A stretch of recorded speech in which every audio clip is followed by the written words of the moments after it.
নমস্কার। আজকে আমরা এখানে কিছু দাবি নিয়ে আমরা আজকে এখানে জমায়েত হয়েছি, সম্মেলনে সামিল হয়েছি।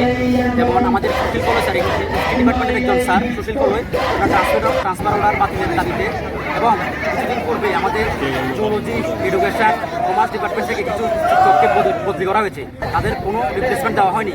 এবং একজন সিনিয়র নন টিচিং স্টাফ স্বপনবাবু, ওনাকে বদলি করা হয়েছে, কোনো রিপ্লেসমেন্ট পায়নি। এবং একজন লাইব্রেরিয়ান, যে একমাত্র লাইব্রেরিয়ান ছিল কলেজে, ওনাকে বদলি করা হয়েছে, কোনো রিপ্লেসমেন্ট পায়নি। অথচ এখন বর্তমানে যিনি উচ্চশিক্ষামন্ত্রী কিশোর বর্মন মহোদয়, উনি এই কলেজের ছাত্র ছিলেন। উনি বিধানসভায় বিরোধী বিধায়কদের উত্তর দিতে গিয়ে বলেছিলেন যে ওনার এই কলেজের প্রতি একটা হিংসা আছে। তা সত্ত্বেও কিভাবে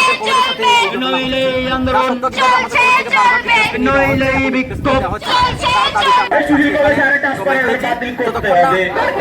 কলেজের সাথে আশ্বাস দিচ্ছে সুশীল কলই স্যারের ট্রান্সফার অর্ডার বাতিল হচ্ছে, আমরা ততক্ষণ এখান থেকে উঠছি না, আমরা ততক্ষণ এখানে আন্দোলন চালিয়ে যাবো অনির্দিষ্টকালের জন্য, যতক্ষণ না কোনো আধিকারিক এসে আমাদের আশ্বাস দিচ্ছে যে আজকে সুশীল কলই স্যারের ট্রান্সফার অর্ডার বাতিল হবে, ততক্ষণ আমরা এখানে আসছি, আমরা এখানে বসে আছি, আমরা এখান থেকে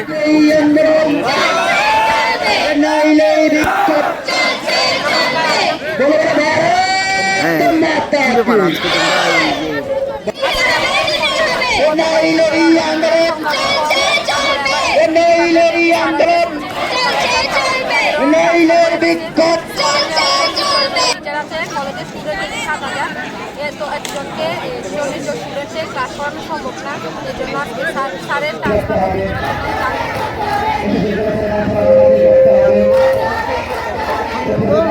যতক্ষণ না স্যারের ট্রান্সফার ততক্ষণ স্কুলে বা কলেজে কি চলছে, এসে থেকে আন্দোলন চলছে। কি ব্যাপারে বলতে পারেন? শিক্ষক একজন ডিপার্টমেন্টের শিক্ষকের বলতে পারবে রিপ্লেসমেন্ট দিতে হবে। আপনাদের এখানে শিক্ষকের সংখ্যা দিতে হবে। আর স্টুডেন্ট সংখ্যা কত? এরপরে এটা